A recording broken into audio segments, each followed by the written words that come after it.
ఉద్యోగులు లక్షల లక్షల జీతాలు ఉన్నాయని చెప్పి కామెంట్లు పెడుతున్నారు. మరి మీరు చెప్పాలి కదా. అందుకే కదా ఉద్యోగ ఇంకేం కావాలి అని అంటారు. మాకు ప్రైవేట్ రంగంలో అంత లేదు అని చెప్పి.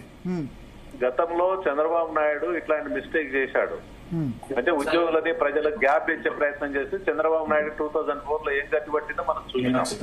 వాస్తవాలు చెప్పాలి, తప్పేం లేదు. కానీ పాలనా యంత్రాంగానికి సంబంధించిన ఖర్చులు తీసుకొని 010 సాలరీస్ కింద వచ్చినటువంటి హెడ్స్ ఉంటాయన్న 360 అంటే బడ్జెట్ లో ఎవరైనా పనిచేస్తే తెలుస్తుంది.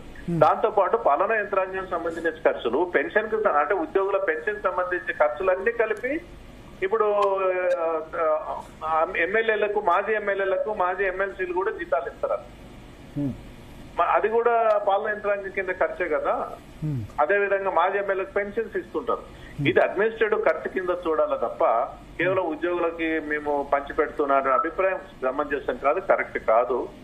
ఇది ఇప్పటికైనా రేవంత్ రెడ్డి గారు ఉద్యోగ సంఘాలతో సానుకూలంగా ఉండి, అసలు ఉద్యోగులు అంటే ఎవరైనా ప్రభుత్వం కోసం పనిచేసే సేవకులే కదా. ఇప్పుడు వాళ్ళు రెవెన్యూ పెంచాలి, ఎవరు పెంచాలా? మంత్రి పోయి రెవెన్యూ కలెక్షన్ చేయడు, ఐఏఎస్ ఆఫీసర్ పోయి రెవెన్యూ కలెక్షన్ చేయడు, ఉద్యోగులే చేస్తారు రెవెన్యూ కలెక్షన్. పూర్తిగా ప్రభుత్వం ఉద్యోగుల పైన ఆధారపడి ఉంటది. ఇచ్చే వాళ్ళు పనిచేస్తేనే ప్రభుత్వానికి మంచి పేరు వస్తుంది. ఎంతో కొంత వాళ్ళ సంక్షేమానికి సంబంధించినవి కావచ్చు, వాళ్ళ డిఏలో పిఆర్సీ వెంటనే పరిష్కరించుకుపోతే మంచిది. అది లేకపోతే వాళ్ళకి పేరు ఒక డిఎల్ 5-6 డిఎల్ పెండింగ్. కేంద్ర ప్రభుత్వం ఎందుకు పెండింగ్ పెట్టలేదు? మరి కేంద్ర ప్రభుత్వం కూడా అప్పు చేసింది.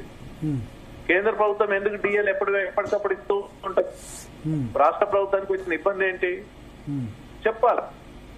ఇప్పటికైతే ఉద్యోగులకు సంబంధించినటువంటి హక్కులు ఏవైతున్నాయో వాటిని పరిష్కరించాల్సిన బాధ్యత ఎవరిది తప్పు? పోయిన ప్రభుత్వందా, కొత్త ప్రభుత్వందా తప్పు?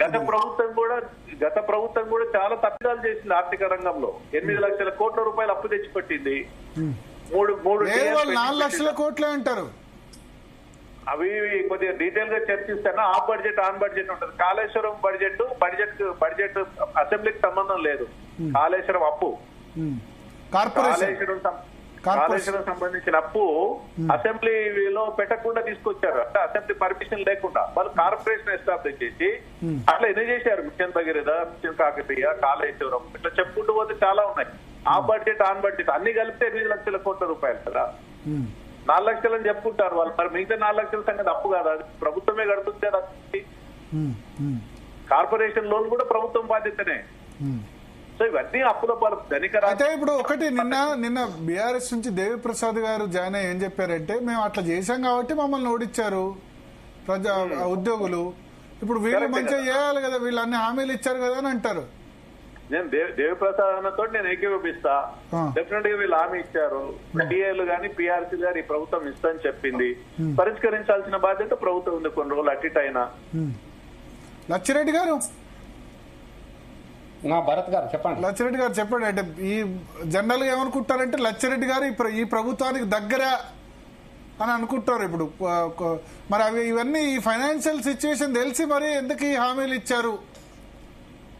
ఒకటి భరత్ గారు, దగ్గర దూరం అనేది మనం అనకుండా ఇప్పుడు సలహాలు సూచనలు ప్రభుత్వానికి ఇస్తే ఎంత మంచిగా సూచనలు సలహాలు ఇస్తే ఉద్యోగ